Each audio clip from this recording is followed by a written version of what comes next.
All right, the Lions win a huge game, and That's right. really they do the unthinkable, and that is they beat a team that had a scoop and score or a pick six against them, and that Yep. never happens. And there's a stat out there: 97% of the time, that team's going to win. If you get that, such a big play, they overcome that, they come back. Oh man, so many things to talk about. Craig, what are your initial thoughts as we unpack this game? Yeah, initial thoughts are not only is it remarkable because you love that stat. You Mm-hmm. love that if you get a pick six or a scoop and score, you win the game You win. stat. You win the game. Also, you often win the game if you start with when you don't get the ball and you start off 10-0, which the Vikings did. They blitzed us in the first quarter. 10-0, and they were getting the ball in the second half, but we were just so stinking dominant throughout the rest of the game that we were still able to find a way. But this was this crazy back and forth game. Can I give you some stats? Yes. So Lions are down 10-0 to start the game. Then we go on a 21-point run. So we're up 11. Mm-hmm. Then they get it to 21-17. Then we score 28-17. We're up 11 again. Like it was, I don't know what it was. It was like the Lions, two teams blew a 10 or 11 point lead. It's nuts how to see what that looks like.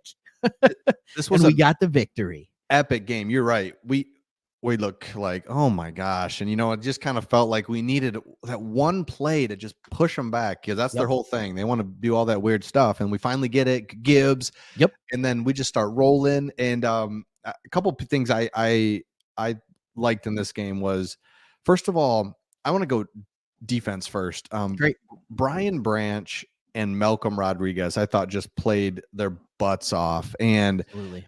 love to see that. And I just thought really the secondary played really well because we did not get pressure. I think that was very disheartening to see no pressure, and you really get to see it firsthand, what we all know. But you saw Aiden Hutchinson's loss is just obviously so huge, but so we didn't get the pressures, and we still were able, I thought, to just hang in there, because it's one thing to play man-to-man knowing that, man, this ball's going to come out pretty quick, but when you're back there, so I just thought secondary played really well. What were your thoughts on, maybe I'm missing something there, secondary, including Brian Branch?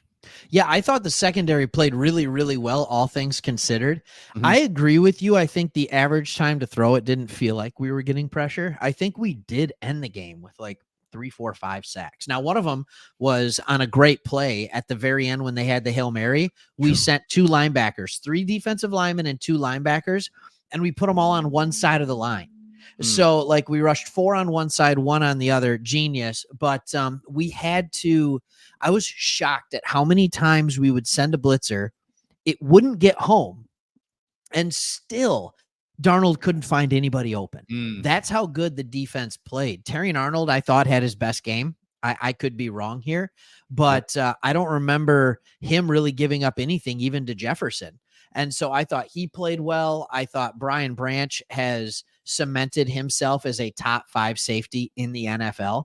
And he's done it in playing 6 games as a safety, right? Because he was a nickel for the most part last year. And to see him be able to go everywhere, oh man, Brian Branch, that guy is special. He is a special player.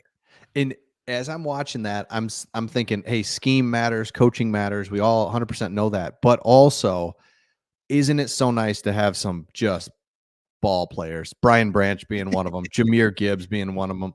Laporta and Jameson Williams didn't even get in the action, but I mean, the Jahmyr Gibbs touchdown, I mean, that just shows you what we're talking about there, because Craig Reynolds, no offense to Craig Reynolds, but if he's in the game at that point and he takes that same run, he probably gets 8 yards, bangs around, pinballs around, gets 9 yards on that, and we're all like, nice run.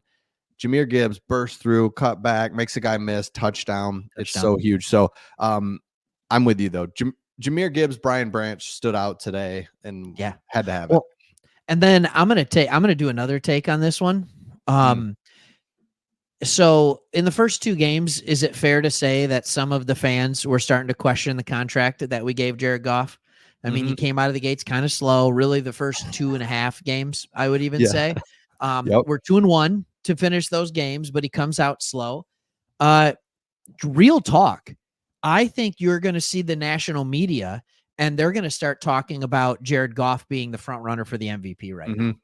now. His last 3 weeks are probably the best 3 weeks I've seen a quarterback do as far as an efficiency standpoint. The offense scored like over 40, and 31.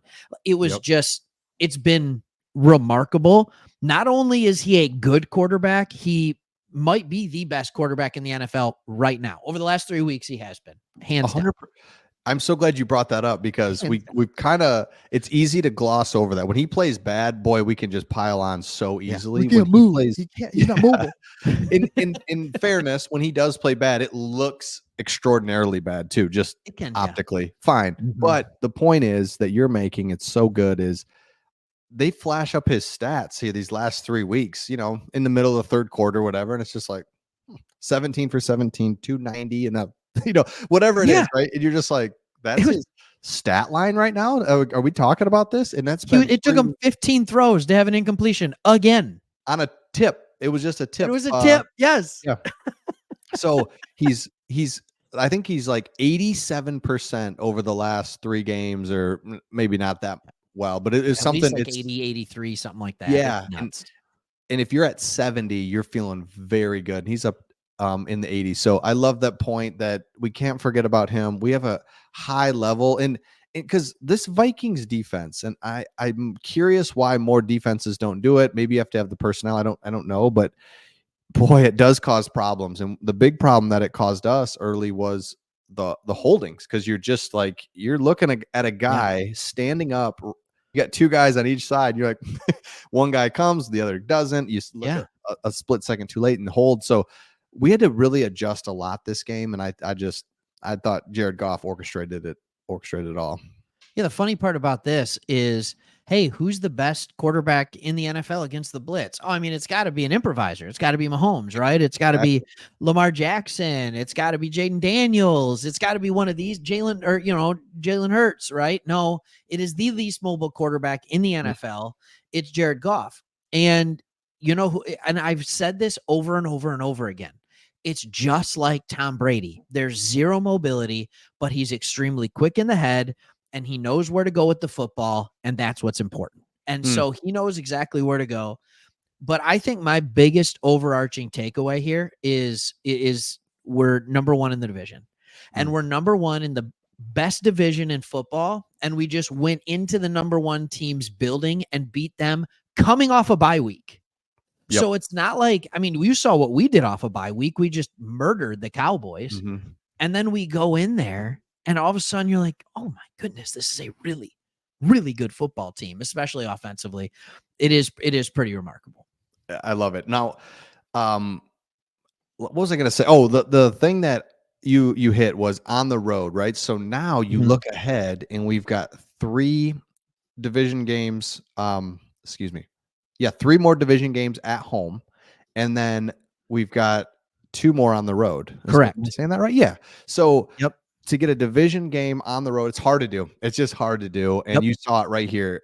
I mean, we're humming along. Next thing you know, scoop and score. It's just difficult. Now, last thing I'll say, and we'll open this up to the comments, was, isn't it so nice to have Amon-Ra St. Brown when you gotta have it about 3 or 4 times? Is just like, gosh, and he catches it. Everybody's on him. I mean, he had a couple. The one where he like caught it with 2 hands, goes to the ground, just gets slammed to the ground, and then he like lifts the ball up, like, with one hand. Yeah, here you go. I got it. So it's just huge to have crucial players, man. Don't worry, guys, I got it. Players. Well, it is beautiful. And like, I'll even throw this up there, right? Like, let's take a look at this. And you see something like this, and you look at the stats for St. Brown: 8 catches on 8 targets for 112 yards and a touchdown. Thank you. Like, can we ask for anything more? Like, it's perfect football. And for all the conversation that we have about Jameson Williams and the flash and everything he can do, he gets 1 target, 1 catch for -4 yards, but Amon-Ra St. Brown is still there, still reliable, never a question. He is worth every penny of that $30 million. He is reliable. 100%. He'll be where Goff wants him to be. He runs crisp, specific, and pristine routes. He understands the game. Let's get it going. Oh, love it. All right. Let's open this up to everybody. Oh, Here's